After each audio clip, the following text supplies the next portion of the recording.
agora a gente vai trazer para cá, para a linha de frente, um dos personagens principais desse movimento todo que a gente estava narrando para vocês. Quem vai conversar com a gente é o líder do Progressistas, o deputado Arthur Lira. Deputado, muito obrigada pela presença.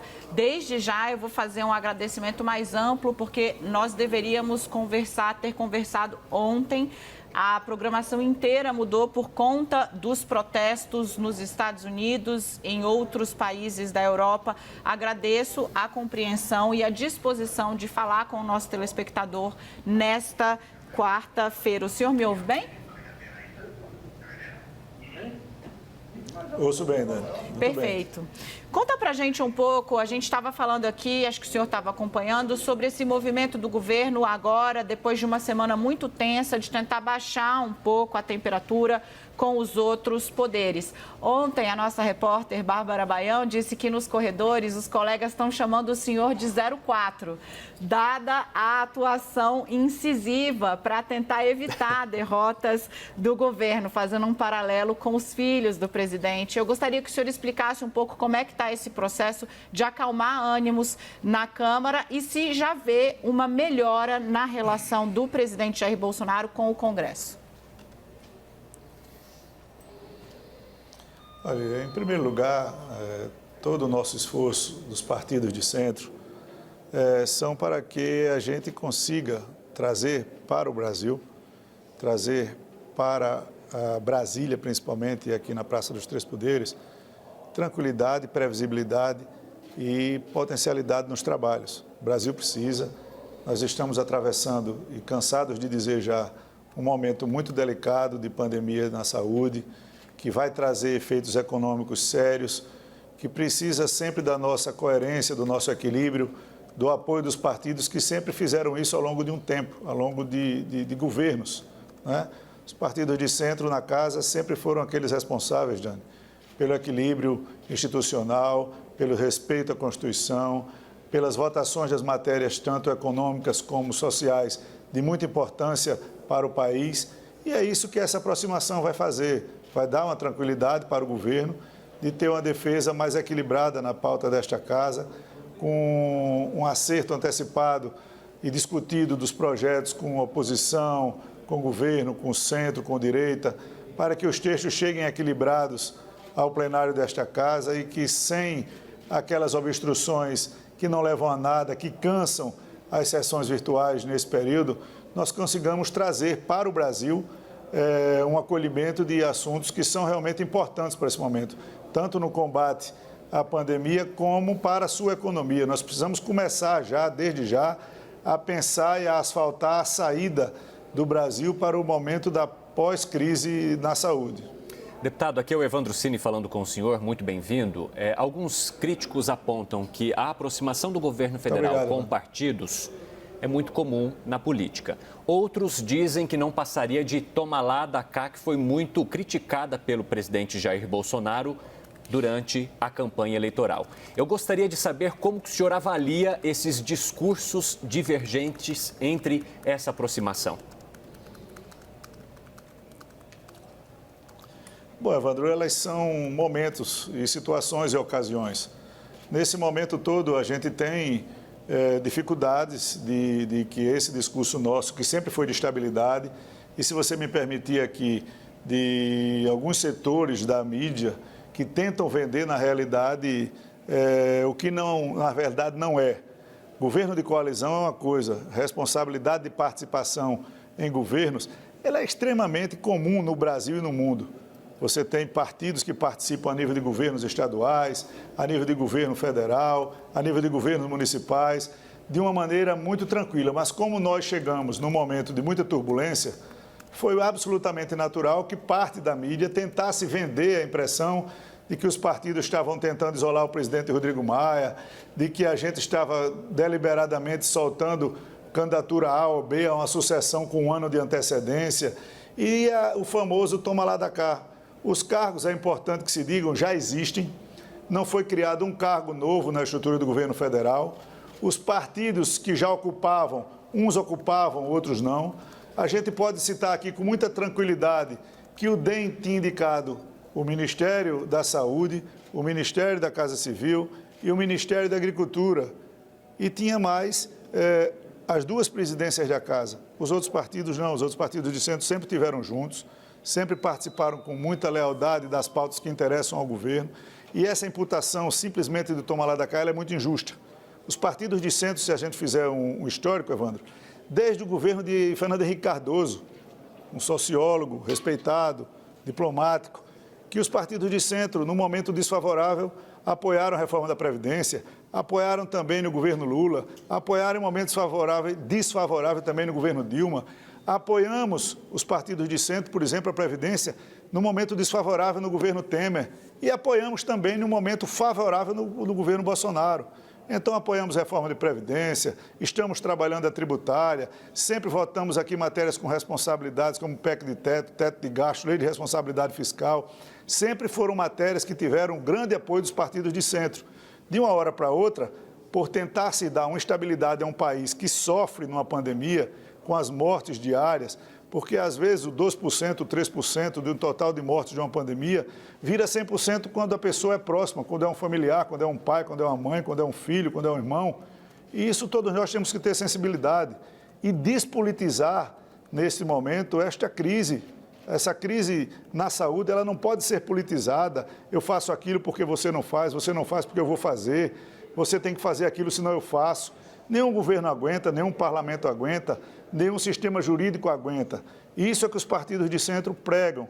Pregam harmonia, independência, altivez, respeito aos poderes e à Constituição, mas, acima de tudo, que os poderes tenham limites. O ativismo político da Câmara, uma decisão, que toda decisão do Poder Judiciário nós temos absolutamente o dever de cumprir, mas elas podem ser contestadas com recurso. Os excessos, porventura, de uma fala ou outra do Poder Executivo, tudo isso tem que ser tolhido para um nível de normalidade dentro das esferas de cada poder. É isso que nós pregamos. Por isso eu acho extremamente injusto que determinados setores da imprensa queiram levar isso para o simplicismo de dizer não, está apoiando porque tem aquele cargo, porque tem aquele... E, absolutamente, todos os partidos de centro dessa casa têm ou tinham participação no governo Bolsonaro. Isso absolutamente não vai influenciar para que nós deixemos de apoiar as matérias que são importantes para o Brasil, se por acaso esse fato não existisse. Nós já vimos fazendo isso ao longo do ano todo de 2019, pelos exemplos que eu acabei de narrar aqui para vocês. Sim. Perfeito. Deputado, a gente vai seguir conversando. Eu quero só convidar já a Renata Agostini para ficar aqui com a gente, nossa analista em Brasília, o senhor a conhece. Pronto. Antes de passar para a Renata, eu gostaria de fazer uma pergunta para o senhor. O senhor fez uma análise bastante ampla a respeito do cenário, nessa resposta ao defender aí essa aliança, a concretização de uma aliança do Executivo com partidos de centro.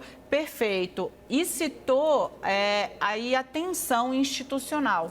Não só entre o presidente da República e o Congresso, tensão essa que o senhor está trabalhando, inclusive, para mitigar, como a gente já disse aqui, mas entre o presidente da República e o Supremo. Eu não vou pedir para o senhor comentar um episódio específico, porque entendo que está fora da sua alçada, mas a respeito desse nível de embate constante, ele é aos soluços, né? Tem uma semana muito ruim, uma semana baixa, outra semana muito ruim, outra semana baixa. Como é que o senhor avalia esse nível de ruído e no funcionamento das instituições? Muita gente vê risco para as instituições no Brasil. Eu gostaria de saber o que é que o senhor vê. Bom, eu vejo o seguinte, eu trabalho, e o nosso partido trabalha, e os nossos partidos de centro trabalham para que isso jamais aconteça. Nós somos defensores da democracia, eu não vejo absolutamente riscos à democracia. Os sinais às vezes chegam trocados. Eu não posso dizer aqui que não há excessos que tenham sido cometidos, mas o nosso trabalho diurno é para que a harmonia entre os poderes, ela volte a acontecer com absolutamente normalidade. O Brasil precisa disso. E nós temos o dever de manter isso. Nós temos o dever de trabalhar para isso. Então, aqui a gente tem ciclos, como você disse. Geralmente, segundas, terças, quartas, quintas, elas têm sido mais tranquilas. E, às vezes, sextas-feiras, sábado e domingo, nós temos algum tipo de inconvenientes. Importante que a gente saiba sempre valorizar e respeitar os direitos individuais, condenando qualquer tipo de notícia falsa, qualquer tipo de fake news. Quanto ao mérito, isso é um assunto que nós somos defensores radicais para que essas coisas não aconteçam. E nós haveremos todos juntos aqui, eu defendo que esse assunto deva ser tratado entre Senado, Câmara, Governo Federal, Poder Judiciário, todos os polos envolvidos, para que a gente possa elaborar o melhor texto possível para isso, Dani. Porque esse assunto, eu tenho para mim que é o pano de fundo de todo o problema que vem sendo tratado no Brasil institucionalmente. Se nós resolvermos esse assunto, que não é fácil, é um assunto delicado, que envolve muitas variáveis, nós deveremos e conseguiremos chegar a um caminho de harmonia. Mas, nesse momento, o que nós estamos trabalhando é para não apontar um erro daquele lado, ou um erro daquele outro, ou do nosso mesmo. É de tentar, todos nós nos policiarmos, darmos as mãos e trabalharmos num objetivo comum agora, que é combater primeiro a pandemia, depois a recuperação da economia. Renata Agostini, pode fazer sua pergunta.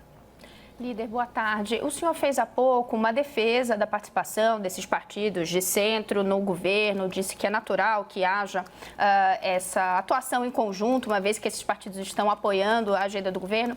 Gostaria de saber do senhor se os cargos que foram abertos a esse grupo de partidos, e aí a gente está falando, né, FUNASA, FNDE, Banco do Nordeste, DENOX, aí uma série, são suficientes, no entendimento do senhor, ou se é necessário que o governo faça mais concessões e traga para o governo, em outras posições, seus novos aliados. Renata, eu primeiro queria te dizer o seguinte, eu não acho justa a pergunta só com os partidos que vocês, às vezes, tentam denominar como centrão e que eu acho que todos nós somos de centro. Eu aqui no início da minha entrevista nominei que o DEM participa do governo de maneira efetiva, o MDB participa de maneira efetiva, o PSDB tem participação efetiva, o PP tem participação efetiva, o PR tem participação efetiva, o PSD, o PRB, o PTB, enfim, todos os partidos de centro, agora ou antes, têm participação no governo. Isso nunca deverá ser desmeritório. Você ter um governo de coalizão sempre foi defendido por muitos. Se às vezes tem que haver uma adequação entre um discurso e outro, eu concordo com vocês, às vezes o discurso não pode ter sido uniforme o tempo todo, mas eu sou sempre contra a criminalização da política em si, da indicação de uma pessoa que passa por um critério técnico, que passa por várias pesquisas, que está lá para cumprir o seu papel para com o Brasil. A indicação não é para fazer o mal feito, nem para fazer o que muitos pregam de maneira irresponsável nos meios de comunicação, mas sim fazer com que a máquina pública trabalhe com pessoas que tenham responsabilidade. E a indicação política, a participação política do Legislativo no governo de coalizão, ela é absolutamente defensável e, nesse momento, necessária para dar estabilidade às pautas do Brasil. E o apoio ao governo Bolsonaro, sempre foi dito desde o início, é um apoio com conversa, com crítica, com relacionamento, com margem de negociação, para que a gente no Congresso Nacional, respeitando todas as formas de pensamento e de ideologias, nós possamos sempre construir textos que tragam equilíbrio à matéria que está sendo tratada e melhor desempenho para o nosso país. Esses cargos, esses nomeados, eles têm as características técnicas para ocupar essas funções? Eu tenho certeza que tem, não é? Agora, tem muitas informações que são trocadas. Você passa por um crivo, você passa por observações, muitas vezes você faz a indicação política, você indica uma pessoa. Ela não é indemissível. Se tiver algum problema de falta de competência, de falta de gestão, essa pessoa absolutamente ela pode ser demitida imediatamente e trocada.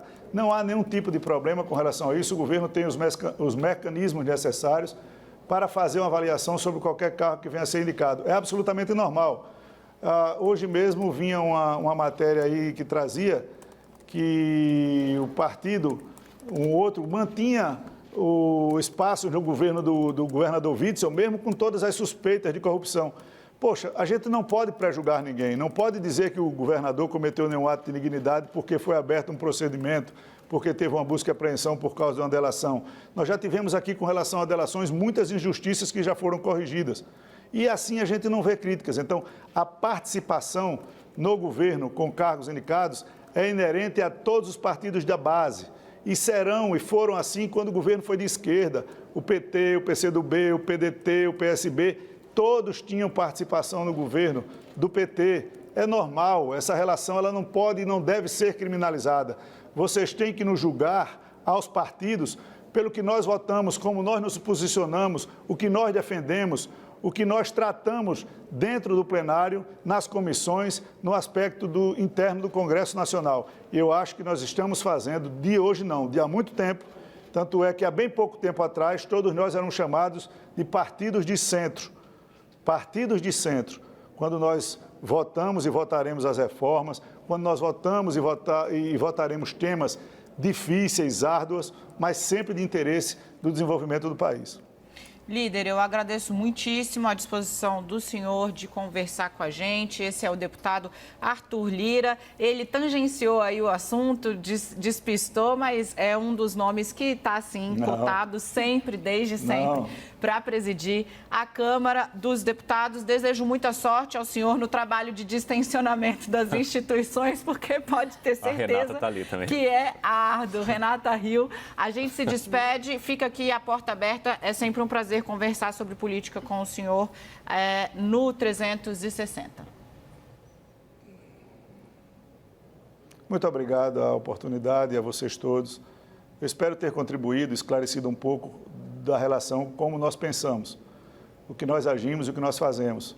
Eu sempre prezo pelo equilíbrio e pelo apaziguamento das relações quando elas estão tumultuadas. Agradeço a oportunidade da CNN, que faz um belíssimo trabalho de jornalismo no Brasil. Obrigada, líder.